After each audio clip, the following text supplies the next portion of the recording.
Good morning, everybody. I want to talk to you about something I've wanted to talk to people about for a long time, and that's veteran suicide. It's a subject that people talk about.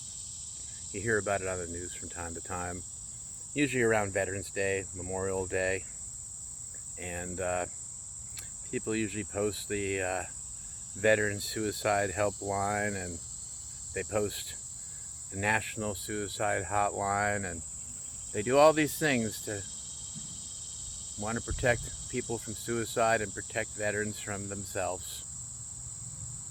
But I'm going to admit to you, for the first time I've ever admitted, I have stood on that edge.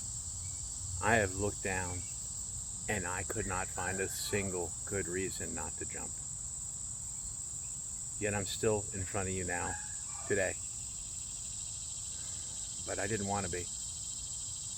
So let me tell you about veteran suicide from the perspective of a combat veteran, from the perspective of somebody who's gone through it and seen it.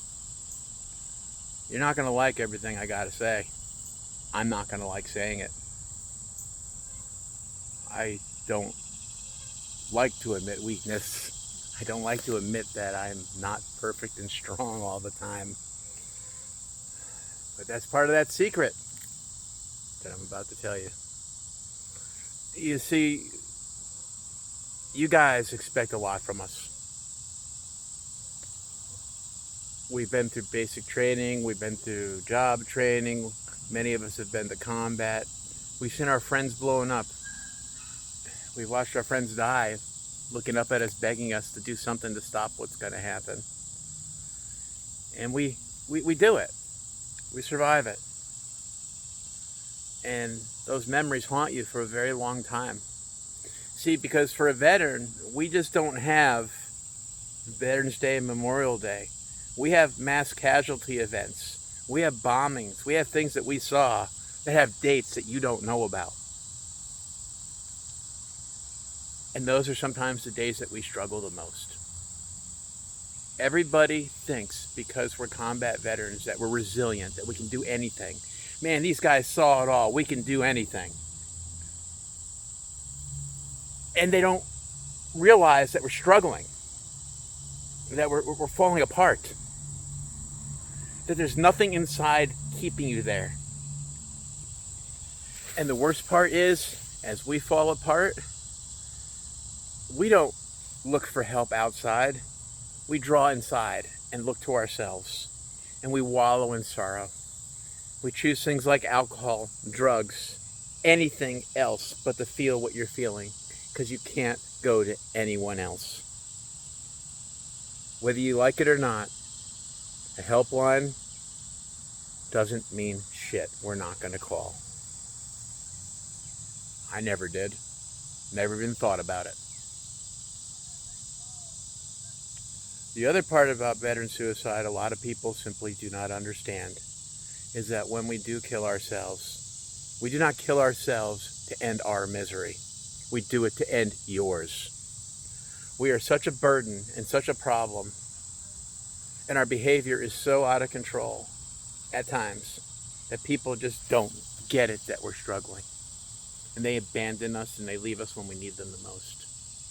I can say that since March of, I think, 2023,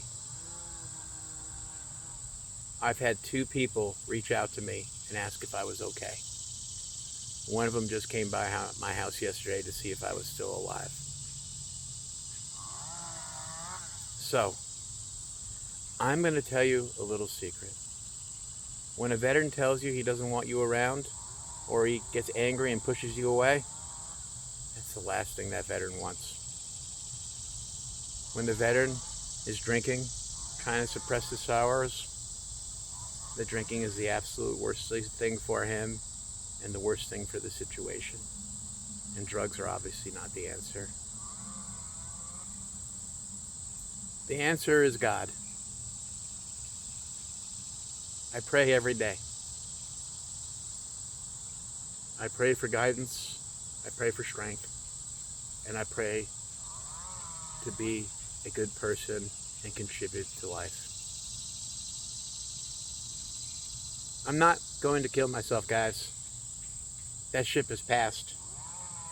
Please don't send any wellness checks my way. But I'm going to tell you something. When you see that veteran struggling, don't just thank them for their service. They're tired of hearing that. Trust me, I get sick of hearing that shit. I really do. It's not that I think it's coming from a bad place or anything. It's just, I don't want to be recognized for it. I don't know if that makes sense. Talk to the veteran. Find out what's going on in their lives. Listen to them. Trust me, the last thing they need in the world is isolation. It is painful. It is horrible. And don't be afraid to be that friend to that grumpy veteran who's telling you to get the fuck away. Because more than anything, he probably needs you more. I hope people got something out of this. This is the truth of truths. And we all know people that have killed themselves. And I imagine for them it's the same thing. They killed themselves to rid you of them, not the other way around. Okay?